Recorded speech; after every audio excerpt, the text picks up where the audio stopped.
¿Me puede ir haciendo moderador? Sí, Soy Ariadna. Ariadna. Ajá.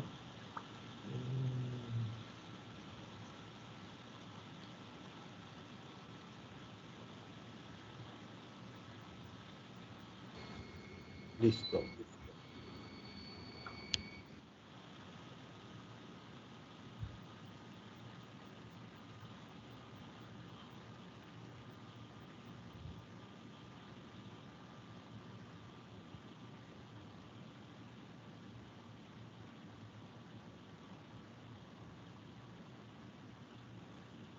¿La ven ahí? No. No. Bueno.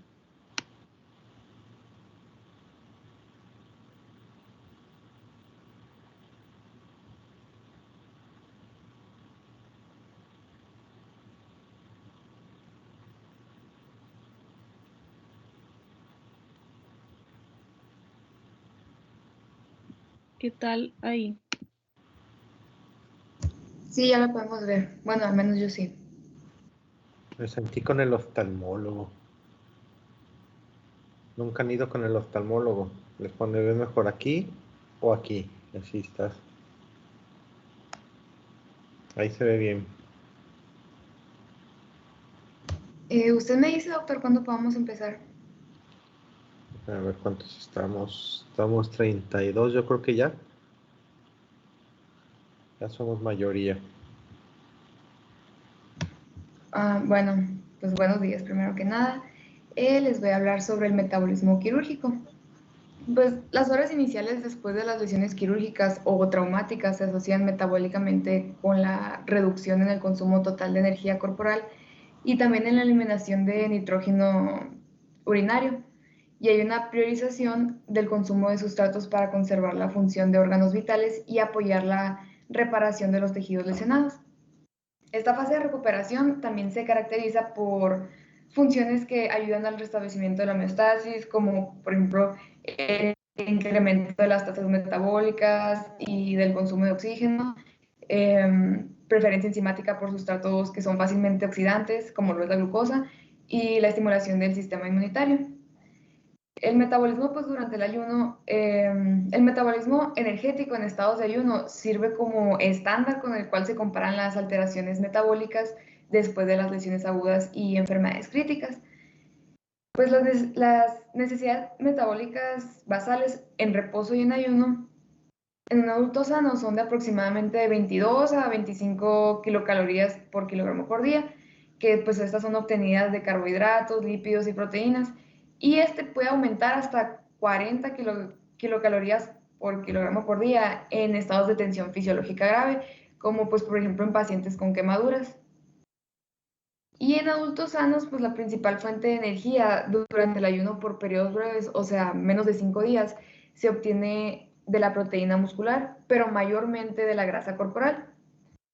Y un adulto sano tiene de 300 a 400 gramos de carbohidratos en forma de glucógeno, de los cuales de 75 al 100%, al 100, de 100 gramos, se almacenan en el hígado y el resto, o sea, casi 200, 250 gramos del glucógeno se almacena en el músculo estriado, en el miocardio y en el músculo liso. Y la mayor reserva de glucógeno en el músculo no se encuentra fácilmente disponible para su uso sistémico, pero se encuentra disponible para necesidades energéticas de las células musculares. Por lo tanto, pues en estado de ayuno, las reservas de glucógeno hepático se agotan de manera rápida y preferencial. Y durante el ayuno, un adulto sano de 70 kilogramos utiliza 180 gramos de glucosa por día para mantener el metabolismo obligado de células glucolíticas. ¿Le puedes dar siguiente, por favor? Bueno, el glucagón, la noradrenalina, la vasopresina y la angiotensina 2 pueden favorecer la utilización de las reservas de glucógeno, que es la glucogenólisis, durante el ayuno. Aunque también el glucagón, la adrenalina y el cortisol van a favorecer directamente la gluconeogénesis, desviando el piruvato hacia el hígado. Y los precursores para la gluconeogénesis son el lactato, el glicerol y aminoácidos como la alanina, la glutamina. Y el lactato es liberado mediante la glucólisis en el músculo estriado, así como eritrocitos y leucocitos. Y el reciclamiento del lactato y piruvato para la gluconeogénesis puede proporcionar hasta el 40% de la glucosa plasmática en periodos de inanición. Entonces, la producción de lactato en el músculo estriado es insuficiente para mantener necesidades de glucosa sistémica durante el ayuno de corta duración, que es la inanición simple. Por lo que cada día deben degradarse cantidades significativas de proteína, aproximadamente 75 gramos por día para un adulto de 70 kilos, por así decir. Y pues esto para poder proporcionar el sustrato de aminoácidos para la gluconeogénesis hepática. ¿Le puedes dar siguiente, por favor? Bueno, la proteólisis durante la inanición se asocia con incremento en excreción urinaria de nitrógeno de cifras normales de 7 a 10 gramos por día o hasta 30 gramos o más por día también.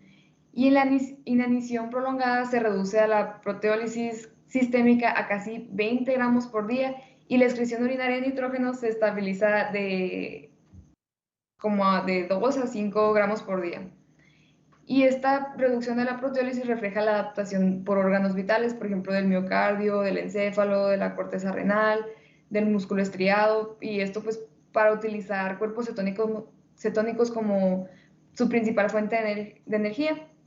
Y en el ayuno prolongado los cuerpos cetónicos se vuelven pues la fuente energética importante para el encéfalo después de 2 días y gradualmente se vuelven la principal fuente energética hacia los 24 días. Y los riñones también pues, van a participar en esto, ¿no? En la gluconeogénesis mediante el uso de glutamina y el glutamato y puede volverse la fuente primaria de la gluconeogénesis durante la inanición prolongada, explicando pues hasta el 50% de la producción sistema de la glucosa. Y las reservas de lípidos en los tejidos adiposos proporcionan el 40% más del consumo calórico durante la inanición. Las necesidades energéticas para las funciones musculares y enzimáticas basales se satisfacen mediante movilización de triglicéridos del tejido adiposo. Y en una persona con un peso de aproximadamente 70 kilos, en reposo y en ayuno puede movilizarse casi hasta 160 gramos por día de ácidos grasos libres y glicerol a partir del tejido adiposo. Siguiente, por favor. Bueno, ya hablando del metabolismo después de lesiones, pues las lesiones e infecciones inducen respuestas neuroendocrinas e inmunitarias singulares que diferencian el metabolismo de la lesión al del ayuno sin tensión fisiológica. Y la magnitud del consumo metabólico parece ser directamente proporcional con la gravedad de la lesión, consumiendo más energía en las lesiones térmicas o infecciones graves. Y el incremento del consumo de energía es mediado en parte por la activación simpática y por la liberación de catecolaminas. En primer lugar, se revisa pues, el metabolismo de los lípidos después de la lesión porque estos macronutrientes se tornan la fuente primaria de energía durante estados de tensión fisiológica. Siguiente, por favor. Y pues el metabolismo de lípidos después de las lesiones, pues los lípidos no son simplemente una fuente energética no proteínica, no carbohidrato, que reducen el catabolismo de proteínas en pacientes lesionados. El metabolismo de los lípidos puede influir en la integridad de las membranas celulares y en la respuesta inmunitaria durante inflamación sistémica. Los lípidos dietéticos no se absorben con facilidad en el intestino, se requiere pues lipasa pancreática y fosfolipasa en el duodeno para hidrolizar los triglicéridos hacia ácidos grasos libres y monoglicéridos. Y estos se absorben con facilidad por los enterocitos intestinales, los cuales van a resintetizar triglicéridos por esterificación de monoglicéridos con la enzima acilcoenzima A. Pues los triglicéridos de cadena larga sufren este proceso de esterificación y entran en la circulación a través del sistema linfático en forma de kilomicrones. Entonces, los ácidos grasos de cadena corta entran directamente a la circulación portal y se transportan al hígado mediante transportadores de albúmina. Entonces, los hepatocitos usan ácidos grasos como fuente energética durante periodos de tensión fisiológica, pero también sintetizan fosfolípidos o triglicéridos durante el estado de ayuno. Y los tejidos sistémicos, por ejemplo, el músculo y el corazón, utilizan kilomicrones y triglicéridos como fuente energética mediante la hidrólisis de lipoproteína lipasa en la superficie luminal del endotelio capilar. Pues los traumatismos o la septicemia suprimen la actividad de la lipoproteína lipasa en el tejido adiposo en el músculo. Siguiente, por favor.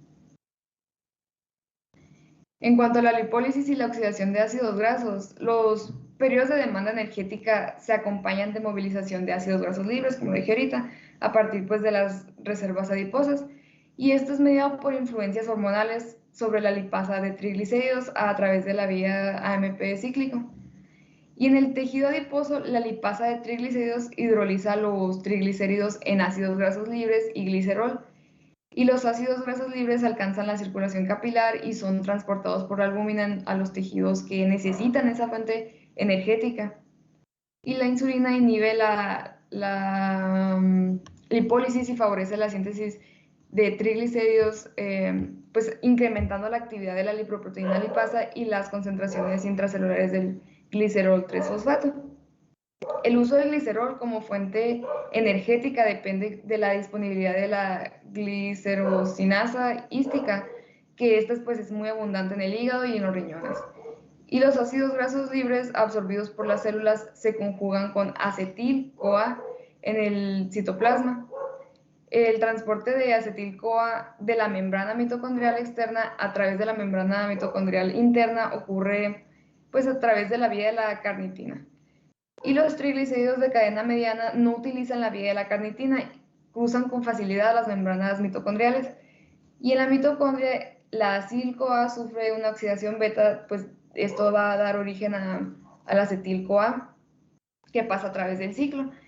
Y después cada acetil-CoA que entra al ciclo de los ácidos tricarboxílicos sufre una oxidación adicional para dar origen a 12 moléculas de ATP, dióxido de carbono y agua.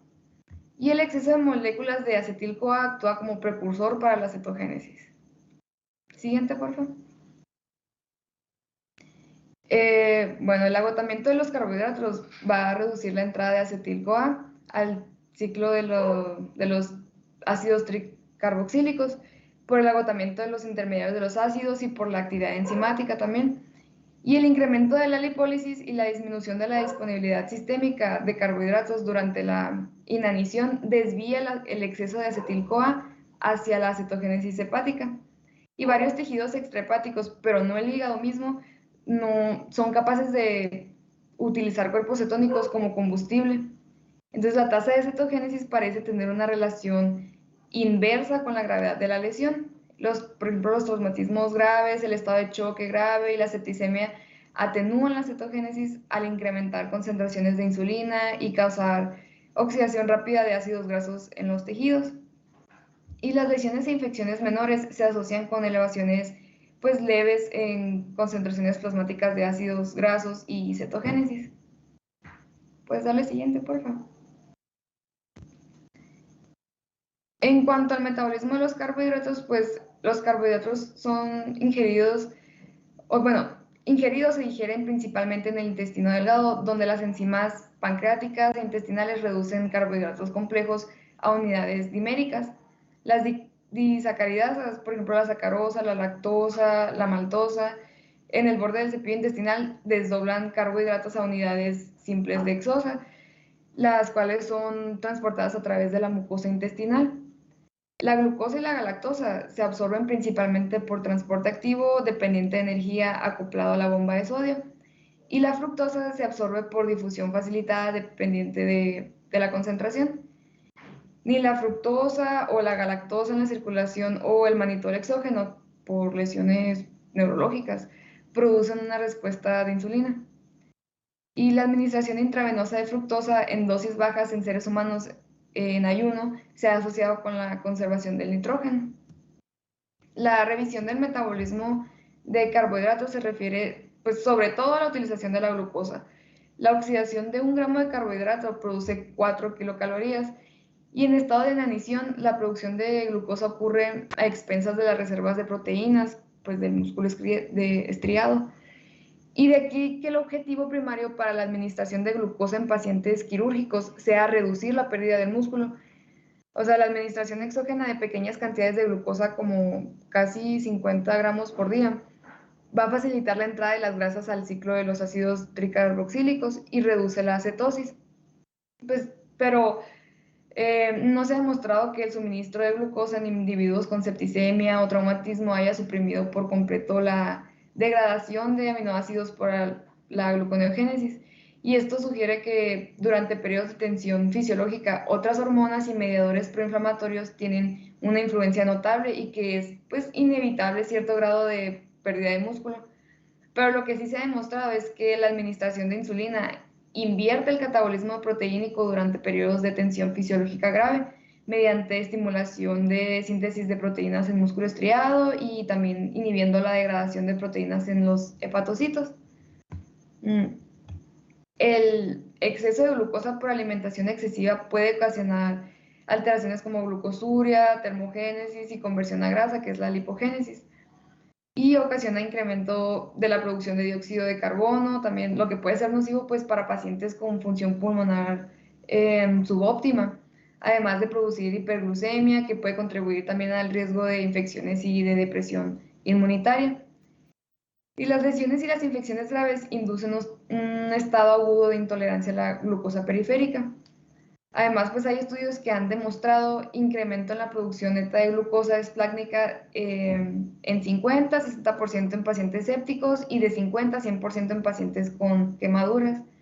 Y el incremento de las concentraciones plasmáticas de glucosa es proporcional con la gravedad de la lesión, y esta respuesta neta de gluconeogénesis hepática parece encontrarse bajo la influencia del glucagón.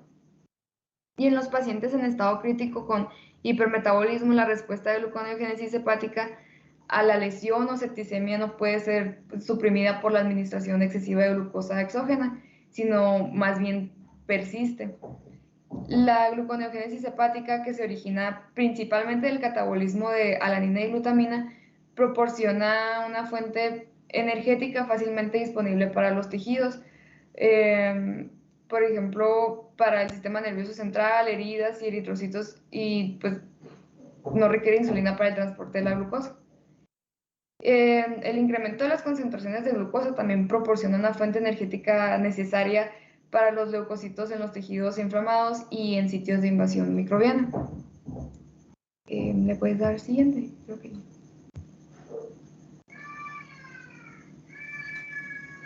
Bueno, pues las membranas celulares hidrófobas son relativamente impermeables a las moléculas de glucosa hidrofílicas. Entonces, el transporte es facilitado por transportadores de glucosa de difusión facilitada, que son los GLUT, que permiten que la glucosa siga su gradiente de concentración, y el sistema de transporte activo secundario pues, de sodio-glucosa, que son los CGLT, que transporta moléculas de glucosa contra su gradiente de concentración por transporte activo. Y se expresan mucho en muchos otros tejidos, pero se encuentran poco en el hígado y en músculo estriado. Los GLUT1, su función crítica pues, es la captación cerebral de glucosa. Los GLUT2 son principal transportador de glucosa de los hepatocitos, y estos son importantes para la captación y liberación de glucosa en estados postprandial y de ayuno. Los GLUT3 se expresan en grandes cantidades en el tejido neuronal del encéfalo y parecen ser importantes en la captación neuronal de glucosa. Los GLUT4 son de importancia para el metabolismo del ser humano porque es el principal transportador de glucosa de los tejidos sensibles a la insulina, que son el tejido adiposo, músculo estriado y cardíaco. Un defecto en la translocación mediada por la insulina de GLUT4 de la membrana plasmática causa resistencia periférica a la insulina y desempeña una función pues, crítica en la regulación de homeostasis general de la glucosa. Y se han identificado GLUT5 en varios tejidos, pero se expresan principalmente en el yeyuno, aunque tienen cierta capacidad para transportar glucosa, predominantemente transportan fructosa. El CGLT es un sistema de transportadores de glucosa diferentes que se encuentran en el epitelio intestinal y en túbulos renales proximales. Y estos sistemas transportan sodio y glucosa al interior de la célula, y la afinidad para este transportador se incrementa cuando se unen iones de sodio. El CGLT1 predomina en el borde del cepillo de los enterocitos del intestino delgado y media principalmente en la captación activa de la glucosa luminal, y también incrementa la retención intestinal de agua a través de una absorción osmótica. El CGLT1 y CGLT2 se asocian con la absorción pues, de la glucosa en túbulos renales proximales. Pues dale siguiente, por favor. Y en cuanto al metabolismo de proteínas y aminoácidos, pues el promedio de consumo proteínico en adultos jóvenes sanos varía de entre 80 a 120 gramos por día, y cada 6 gramos de proteína producen casi 1 gramo de nitrógeno. Entonces, la degradación de 1 gramo de proteína da origen a casi 4 kilocalorías de energía, que es parecido a lo producido por el metabolismo de los carbohidratos. Después de las lesiones, la proteólisis sistémica inicial, mediada principalmente por glucocorticoides, incrementa la excreción urinaria de nitrógeno a cifras que rebasan los 30 gramos por día, lo que corresponde con la pérdida de la masa corporal magra de 1.5% por día. Entonces, un individuo lesionado que no recibe nutrición por 10 días, en teoría puede perder el 15% de la masa corporal magra.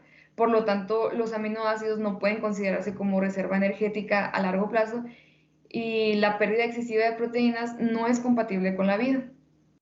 Y el catabolismo de proteínas después de la lesión proporciona sustratos para la gluconeogénesis y para la síntesis de proteínas de fase aguda. Hay estudios que confirman que los músculos estriados suelen presentar agotamiento preferencial después de las lesiones agudas, mientras que los tejidos viscerales, por ejemplo el hígado o el riñón, permanecen pues relativamente conservados. Y la excreción acelerada de urea después de una lesión también se asocia con excreción de elementos intracelulares como azufre, fósforo, potasio, magnesio y creatinina. Por el contrario, el uso rápido de elementos como potasio y magnesio durante la recuperación de lesiones mayores puede indicar un periodo de cicatrización de tejidos. Y los cambios netos en el catabolismo y síntesis de proteínas corresponden pues con la gravedad y la duración de la lesión. Los traumatismos graves, quemaduras y septicemia se asocian con incremento en el metabolismo proteínico, y el estado físico previo del paciente y la edad parecen influir en el grado de la proteólisis después de la lesión o una septicemia. Y la activación del sistema ubiquitina-proteasoma en las células musculares es una de las principales vías para el desdoblamiento proteínico durante pues, la lesión aguda. Y esta respuesta se acentúa por la hipoxia ística, acidosis, resistencia a la insulina y aumento de las concentraciones de glucocorticoides. ¿Puedes darle siguiente, por favor? Buenos días. Ahora vamos a hablar de la nutrición al paciente quirúrgico. El objetivo que tiene esta pues, es ayudarle a evitar o revertir los efectos catabólicos de la enfermedad o lesión que padece el paciente. Y la validación final para el apoyo nutricional de pacientes quirúrgicos siempre va a ser la mejoría en los resultados clínicos y pues el restablecimiento de la función. Para llevar a cabo la estimación de las necesidades energéticas se tiene que valorar el estado nutricional general para poder establecer la gravedad de deficiencias y poder pronosticar las necesidades nutricionales del paciente. Los datos que tenemos que considerar son la pérdida de peso, antecedentes de enfermedad crónica o hábitos dietéticos que influyen en la cantidad y calidad del consumo de alimentos, hábitos sociales y el uso de fármacos que puedan influir también en el consumo de alimentos o la micción. En la exploración física se debe dirigir a, pues esta se debe dirigir a la búsqueda de pérdida de tejido muscular y adiposo y una posible disfunción orgánica. También los datos antropométricos y mediciones bioquímicas pues, son información importante sobre el estado nutricional del paciente. En el caso de que los pacientes que pudieran necesitar apoyo nutricional agudo, también es necesario tener en consideración los factores como la tensión fisiológica y la evolución natural del proceso fisiológico, porque los dos objetivos fundamentales del apoyo nutricional van a ser satisfacer las necesidades energéticas, esto pues para los procesos metabólicos esenciales y la reparación de tejido, así como satisfacer las necesidades de sustratos pues, que son necesarios para la síntesis de proteínas. Se ha demostrado que un suministro de 30 kilocalorías por kilogramo por día satisfacen de manera adecuada las necesidades energéticas de la mayor parte de los pacientes postquirúrgicos, y esto pues con un bajo riesgo de sobrealimentación, aunque pues sí es importante saber que esta demanda puede aumentar, como ya lo mencionó Clarisa, creo, en casos de tensión, de mayor tensión fisiológica, pues como lo podemos ver en la tabla, los traumatismos o quemaduras. Siguiente diapositiva, por favor. En lo que respecta a la nutrición enteral, se va a preferir siempre sobre la parenteral, principalmente por el bajo costo que pues, la primera tiene en comparación a la segunda, así como por la evasión de los riesgos relacionados con la vía intravenosa y la falta de uso del tubo digestivo.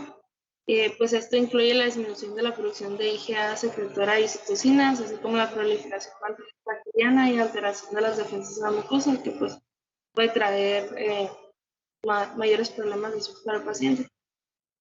Específicamente hablando de la nutrición enteral temprana en pacientes postquirúrgicos, esta ha demostrado que tiene muchísimas ventajas en comparación con aquellos que no recibieron alimento o que lo recibieron parenteralmente. Las complicaciones infecciosas disminuyen significativamente en pacientes con traumatismos toracoabdominal grave, y también esto se asocia a una mejor absorción de carbohidratos en el intestino delgado, con un menor tiempo de uso de ventilación mecánica y menor tiempo en la unidad de cuidados intensivos. Aunque sí es importante señalar que se mostró una excepción en esto, en estudios en pacientes con traumatismo cefálico cerrado específicamente, en quienes la alimentación temprana se asoció con subalimentación y deficiencia calórica por las dificultades que estos tienen pues al superar la gastroparesia que presentan, así como un riesgo aumentado de broncoaspiración. Y pues aún así la alimentación temprana en las primeras 24 a 48 horas es estándar de atención para los pacientes de la ICU que están hemodinámicamente estables y con un tubo digestivo funcional. Y también se ha asociado a la disminución de la incidencia de formación de fístulas en pacientes con abdomen abierto.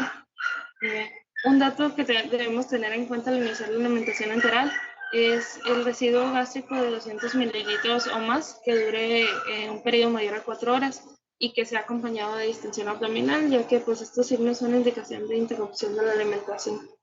Siguiente, por favor. En términos generales, las fórmulas entéricas favorecen la tolerancia gastrointestinal y pueden proveer un efecto antiinflamatorio y de inmunomodulación, así como apoyar la función de los órganos y la nutrición entérica estándar. El estado funcional del tubo digestivo es el que determina el tipo de solución a utilizar. Así, los pacientes con un tracto intacto pueden tolerar soluciones complejas, mientras que aquellos que no han recibido alimentación enteral mucho tiempo, pues va a ser mejor comenzarlos con soluciones con moléculas más simples. Otros factores que influyen en la elección de la fórmula son la extensión de la disfunción orgánica, las necesidades de nutrientes para restaurar la función y una cicatrización óptima, y pues por supuesto el costo de las diversas marcas, ¿no?, que existen.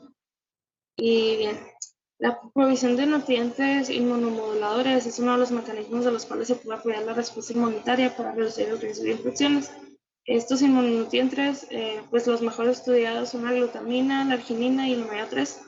La glutamina va a funcionar como una fuente energética muy importante, sobre todo para los enterocitos, los linfocitos y los macrófagos, y pues también se cree que mejora el equilibrio de nitrógeno durante lesiones de septicemia. La arginina también ha demostrado mejorar la respuesta inmunitaria y la cicatrización de heridas, aunque pues esto sigue en investigación, y se cree que el omega 3 ayuda reduciendo la respuesta inflamatoria. Siguiente, por favor. Pues en cuanto al tipo de accesos disponibles para el apoyo nutricional entérico, actualmente existen pues varias opciones, como podemos ver en la diapositiva. Normalmente se prefieren las sondas que van al intestino delgado a comparación de las gástricas, ya que estas son más fiables para el suministro de nutrientes y pueden disminuir hasta en un 25% el riesgo de neumonía por broncoaspiración. En sí no se recomienda su uso por más de 30 días, ya que pues aumenta el riesgo de complicaciones por doblamiento o obstrucción. Y en tal caso pues ya se recomienda cambiar a un acceso percutáneo, el cual puede durar hasta de 12 a 24 meses de ser necesario. Y pues el acceso por gastrostomía percutánea también se Se puede utilizar en casos de alteración del mecanismo de dilución, obstrucción orofaringia o esofágica y en casos de traumatismo facial mayor. Pues las demás tipos de vías están mencionadas en el recuadro, pero pues por cuestiones de tiempo pues vamos a dejar ahí solamente la descripción. Siguiente, por favor. Bien, hablando de la nutrición parenteral, esta consiste en la administración continua de soluciones hiperosmolares que contienen carbohidratos, proteínas, grasas y otros nutrientes necesarios. Esto es a través de un catéter permanente introducido normalmente en la vena cava superior. Para obtener los beneficios máximos que esta puede ofrecer, se debe mantener una ración de calorías proteínas adecuada de al menos 100 kilocalorías por gramo de nitrógeno, y estas deben ser administradas simultáneamente. De lo contrario, la utilización de nitrógeno se va a desbalancear. Y pues aunque la alimentación parenteral se asocia a tasas más altas de riesgo de infección, como ya se ha mencionado, esta se sigue prefiriendo a la ausencia absoluta de alimentación. Las principales indicaciones para esta vía de alimentación son la desnutrición, en las cuales pues, cabe destacar que mejora rápidamente el equilibrio de nitrógeno, específicamente en casos de desnutrición grave, y pues esto mejora la función inmunitaria del paciente. También en casos de septicemia o cirugía o lesiones traumáticas en pacientes graves, en las que no es posible hacer uso de tubo digestivo, aunque pues en algunos casos se puede utilizar la vía intravenosa para completar un consumo oral inadecuado. Por el contrario, los pacientes que tienen contraindicado el uso de alimentación parenteral son aquellos en los que no tienen un objetivo en específico y solamente estaría prolongando la muerte. También en aquellos que se encuentran hemodinámicamente o metabólicamente inestables, por ejemplo, aquellos con hiperglicemia, hiperosmolaridad o alguna azoemia. Y también aquellos en los que no es factible la alimentación entérica y pues en pacientes que en sí no la necesitan porque tienen un buen estado nutricional. Siguiente, por favor. Bien, los dos tipos de nutrición parenteral que existen son la nutrición parenteral total y la periférica. En la total, que también se conoce como central, se requiere, pues como ya se mencionó, un acceso venoso de gran calibre, como es la vena cava superior, donde se puedan suministrar todas las necesidades nutricionales del paciente. En este tipo de soluciones, el contenido de glucosa va a ser más elevado de lo normal, con un 15 a un 20%, y se deberá tomar en cuenta el suministro de electrolitos y aminoácidos, así como la pérdida diaria de líquidos, el mantenimiento de la función renal y cardíaca, la tasa metabólica y enfermedades subyacentes del paciente. En el caso de la nutrición parenteral periférica, se utilizan soluciones con osmolaridad más baja y por ende menor cantidad de glucosa, aproximadamente entre un 5 y un 10%, pues lo que permite su administración en venas periféricas. Este tipo de vía se utiliza en periodos menores a 2 semanas y después de este tiempo, si se requiere, ya se deberá cambiar a la vía central. Y por último, pues las complicaciones de este tipo de nutrición se pueden dividir en tres. Las primeras son las técnicas. Estas se van a referir principalmente a la septicemia sistémica por contaminación del catéter venoso central, que ocurren por diseminación hematógena de bacterias a través del catéter. Aquí un signo característico pues es el desarrollo súbito de intolerancia a la glucosa en el paciente que previamente la había aceptado sin problemas. Como pues como mencionamos, son normalmente concentraciones un poco más elevadas de glucosa. Así pues también como el inicio de fiebre sin causa aparente. En la presencia de tales signos se debe retirar el catéter y hacer un cultivo. Otras complicaciones de este tipo pueden ser las lesiones de los vasos sanguíneos, arritmias cardíacas, embolia por catéter y perturbación cardíaca por taponamiento. Dentro de las complicaciones metabólicas se puede desarrollar hiperglicemia, principalmente pacientes con diabetes latente o en aquellos sometidos a cirugía con traumatismos. Y la alimentación excesiva por un mal cálculo de dosis puede desarrollar aquí pues una cetosis hepática o depósitos marcados de glucógeno en el hígado graso. Y pues por último la atrofia intestinal, que esta se da por falta de estimulación y pues junto con una disminución de la altura de las vellosidades intestinales y proliferación bacteriana. Y pues esto se puede evitar con la administración de dosis muy pequeñas de alimento por vía oral, incluso en pacientes que cuentan con una alimentación parenteral total. Y ya sería todo por nuestra parte. Muchas gracias.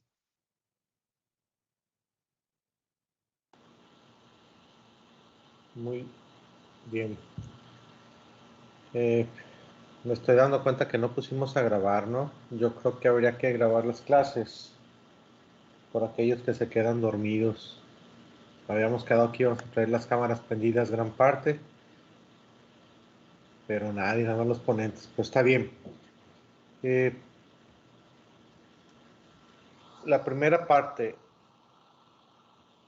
metabolismo de los nutrientes durante la cirugía o durante el trauma. Nos dieron los números basales, el consumo normal de cualquiera de nosotros que estamos ahora en pandemia, sentados, viendo Netflix sin ningún problema, el consumo es menor. Si el paciente por alguna situación tiene un traumatismo, el que ustedes quieran, volcadura, atropellado, una apendicitis, una sepsis, trauma de cráneo, una quemadura, el organismo de alguna u otra forma va a tener que adquirir los nutrientes. Yo les pongo el ejemplo que la gasolina barata son los carbohidratos. Los carbohidratos son rápidos de absorber, pero se consumen rápido. La gran mayoría de nuestro metabolismo inicial o las primeras 24 horas después del trauma es en base a carbohidratos. Pero es gasolina barata y se acaba rápido. De ahí el metabolismo se va a empezar a degradar grasas y a degradar proteínas. Por eso es importante que el paciente que está con una respuesta metabólica a cualquier lesión lo estemos nutriendo. El aporte debe de ser, si lo que más consumimos son carbohidratos, nuestra nutrición debe de tener más o menos un 60% de aporte en base a carbohidratos. Y el otro 40% o el otro 50%, dependiendo de la relación que tengas, va a ser lípidos y proteínas. Eso por un lado en cuanto a que tenemos que empezar a nutrir. ¿Cuál es la mejor forma de nutrir? Hace muchos años, por ahí de los 70s y 80s, se hacían las hiperalimentaciones. El paciente con trauma le daban una hipernutrición. Quiere decir que le daban demasiados carbohidratos, demasiadas proteínas, demasiada glucosa, y lo que pasaba es que saturaban a ese paciente y terminaba teniendo complicaciones la nutrición parenteral o nutrición enteral. Por eso en esos años se decía que no había que darles de comer tanto, que se estaban matando a los pacientes con la nutrición. Entonces, ¿qué es lo que se hace? Se empieza a tratar de estudiar cómo saber qué tanta proteína, qué tantos carbohidratos están consumiendo el paciente. De ahí el que todo paciente en terapia intensiva con una respuesta severa, tenemos que empezar a buscar nitrógeno ureico. ¿Sabes por qué, Verónica? ¿Por qué nitrógeno ureico? No, la verdad no sé. ¿No? José Ronaldo, perdón. No, doctor. ¿No? Diana, Judith.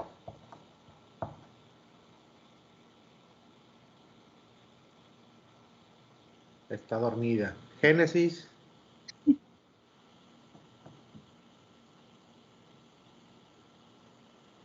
Otra que está dormida.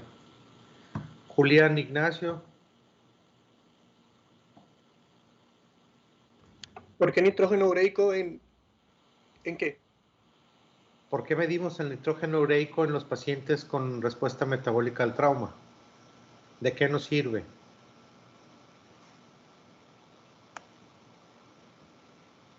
No sé. ¿No es para medir si hay falla renal? No. Si hubieran puesto atención, su compañera que nos dio respuesta metabólica y nutrición, les dijo que la forma de ver el consumo proteico era a través del nitrógeno ureico. Eso me da a entender que estaban con la cámara apagada, con el micrófono a lo mejor prendido, pero ustedes estaban muy dormidos o no estaban poniendo atención y mucho menos leyeron el tema antes de la clase. ¿Sí? La manera de ver cuántas proteínas está consumiendo el organismo es en base al nitrógeno ureico. ¿Por qué? Porque en el metabolismo de proteínas se va a excretar el nitrógeno. Entonces, con eso es una manera sencilla de calcular cuántas proteínas está consumiendo Luego entonces nos va a ayudar al cálculo de la cantidad de proteínas, lípidos y carbohidratos que vamos a dar en la nutrición. Y eso fue al principio de la clase, cuando deberían de estar despiertos. Me imagino que ya no vieron sobre los modos que vamos a poner la nutrición, ¿verdad?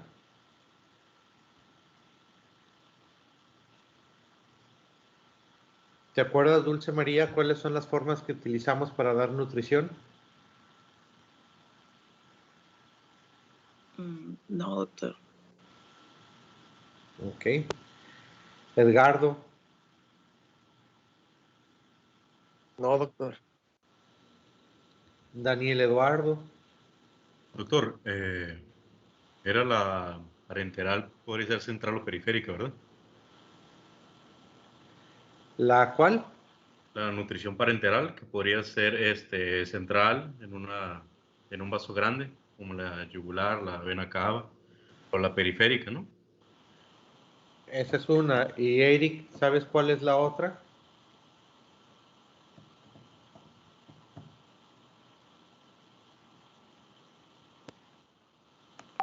Bien. Nuevamente les digo, si de por sí es difícil y si no ponemos atención y estamos nada más con la computadora prendida, no vamos a avanzar. ¿Sí? El tema estuvo bien explicado, estuvo fácil de entender y son preguntas básicas, ni siquiera estoy preguntándoles totales, ni parámetros, ni nada, estoy preguntando lo básico, ¿cómo le das de comer a un enfermo? ¿Cómo lo vas a nutrir? Y lo dijeron muy claro, nutrición parenteral y nutrición enteral. Y Daís, ¿cuál es la nutrición que prefieres darle al paciente? ¿Cuál es la que sugieren dar?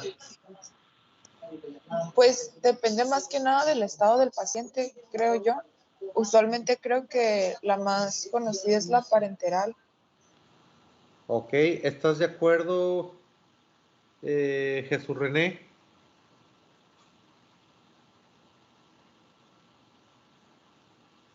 No está. Laura Vianey.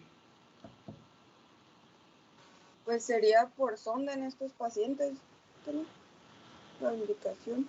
En enteral o parenteral, ¿cuál les dijo su compañera que era mejor? ¿Cuál les dijo su compañera que se prefería? Pues Decía que se prefería la enteral. Que se prefería la enteral. ¿Por qué, Ramón? Mencionaba lo del costo. O sea, una característica era lo del costo y es de la que me acuerdo. Y que hay menos riesgos. ¿Estás de acuerdo, Ricardo?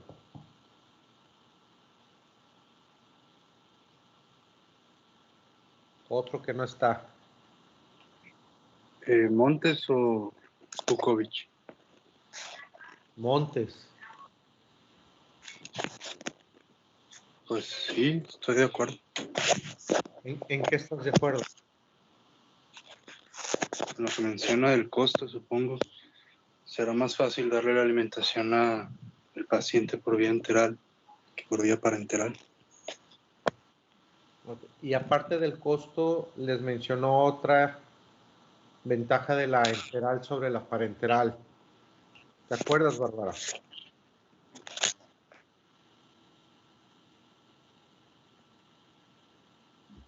Disculpe.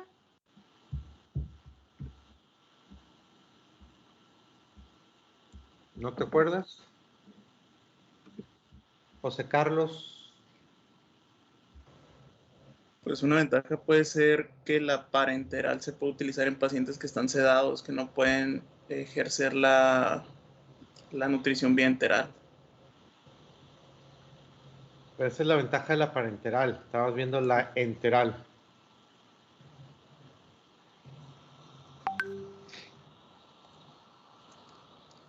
Bien. Decía que para evitar consecuencias porque no se está utilizando el tubo digestivo también y lo que mencionaban ahorita de los riesgos. Bien, si hubieran puesto atención nuevamente a la primera parte de la clase, que era sobre el metabolismo, y luego dieron sobre la absorción, donde se absorbían los nutrientes, este es bien sencillo, es bien sencillo, pero es básico. El paciente con respuesta metabólica al trauma tiene un mayor consumo de nutrientes. Si no lo nutrimos, no va a tener la capacidad de tener una respuesta adecuada ante la lesión. Entonces, si ustedes se fijan en las indicaciones médicas, la primera, la número 1 siempre es nutrición. ¿Le vas a dar de comer o lo vas a dejar en ayuno? Y si le vas a dar de comer, ¿cómo y por dónde y qué le vas a dar de comer? Así de importante es entender nutrición en el paciente quirúrgico con respuesta metabólica. Entonces, 1. Aumento el consumo. Si aumenta el consumo, tengo que aumentar la cantidad de nutrientes que voy a dar, o al menos darle la cantidad de nutrientes base para que su nutrición sea la adecuada, ¿sí? O para que su gasto energético esté equilibrado entre lo que está consumiendo ante la respuesta y lo que le estoy aportando. Y hay 2 vías para nutrir a nuestro paciente: enteral y parenteral. Lo normal no es comer por la yugular, ni por el subclavio, ni por la femoral. Lo normal es comer por la boca y utilizar el tubo digestivo. Y el tubo digestivo no es nada más una manguera que tiene la capacidad de absorber. El tubo digestivo, aparte de que tiene la capacidad de absorber, hay bacterias y es factor importante en el metabolismo. ¿Sí? El enterocito no nada más es para absorber nutrientes, tiene un factor de barrera protectora también. Entonces, lo ideal para nutrir un paciente siempre va a ser por vía enteral. Si el paciente no tiene contraindicación de comer, mientras más pronto le demos de comer, mejor. Si el paciente está sedado, inconsciente, lo ideal es colocar una sonda nasoyeyunal o una yeyunostomía o una sonda nasogástrica, y a partir de ahí iniciar la nutrición enteral. Aparte de dar el aporte calórico, vamos a mantener al enterocito entretenido y con eso vamos a disminuir el riesgo de infecciones también. Y vamos a evitar que se atrofie la mucosa intestinal y nos haga un hilio o una afección intestinal posterior. Por eso es preferible la nutrición enteral sobre la parenteral. Pero si en mis requerimientos y en mis exámenes de laboratorio y en la valoración de nitrógeno ureico por la nutrición enteral me estoy quedando corto en el aporte nutricional, tengo que apoyarlo con nutrición parenteral. Y nutrición parenteral hay 2, la central o la periférica. Y la diferencia entre la central y la periférica es que si yo pongo nutrición periférica con altas dosis de glucosa o de proteínas o de lípidos, voy a causar una flebitis. Por eso la nutrición parenteral periférica son cantidades o concentraciones más pequeñas de carbohidratos, lípidos y proteínas. Y cuando es por vía central, la concentración de carbohidratos, lípidos y proteínas puede ser mayor. Lo importante es siempre, todo paciente con alguna afección, empezar una nutrición en base a sus requerimientos basales. Ahora, el cálculo se hace en el paciente típico de los libros, unos 70 kilos. Pero nosotros tenemos que tener en cuenta si hay fiebre o no hay fiebre, si hay sepsis, si tengo un hígado funcionando bien, si tengo un riñón funcionando bien, si tengo un páncreas funcionando bien, si tengo una buena función respiratoria. Porque en base a eso yo voy a calcular más carbohidratos, menos carbohidratos, más proteínas, menos proteínas. ¿Sí? Lo explicaron muy bien sus compañeras, pero al parecer nadie les puso atención. Entonces, jóvenes, no vamos a avanzar en la clase si no ponemos todos atención. Si no lo hacen por aprender, por lo menos háganlo por respeto a sus compañeros que prepararon bien la clase. ¿De acuerdo? Sí, doctor. Sí, doctor. ¿Sí? Ya sé que suena regaño, pero vamos empezando y empezamos con el pie izquierdo, pues al menos la apariencia es que nadie estuvo poniendo atención. ¿Sí? Bien. ¿Alguna duda sobre nutrición? Doctor, yo tengo una pregunta. Sí, Hugo. Ahorita que hablamos sobre el nitrógeno ureico, si por ejemplo este está alto, ¿no? En un paciente, de ley, por así decirlo, también va a haber una hiperproteinuria, o sea, se va a reflejar en los dos exámenes, o puede no haber. No necesariamente, buscas diferente. Una cosa es proteinuria, que te va a hablar que la filtración glomerular no está adecuada, y otra cosa es el nitrógeno ureico, que te habla de la degradación o del consumo proteico. Son diferentes las cosas. Ok, gracias. Sí, gracias. ¿Sí? Bien, ¿alguna otra pregunta? ¿No? Bueno, si gustan, nos vemos entonces el martes que entra. Los que les toca la clase que tenían la duda de manejo pre, trans y posoperatorio, si quieren se quedan, y los demás nos vemos el martes próximo. Muy bien, doctor. Gracias, doctor. Sale, doctor, muchas Gracias. gracias. Y Buen día. Una Gracias. disculpa.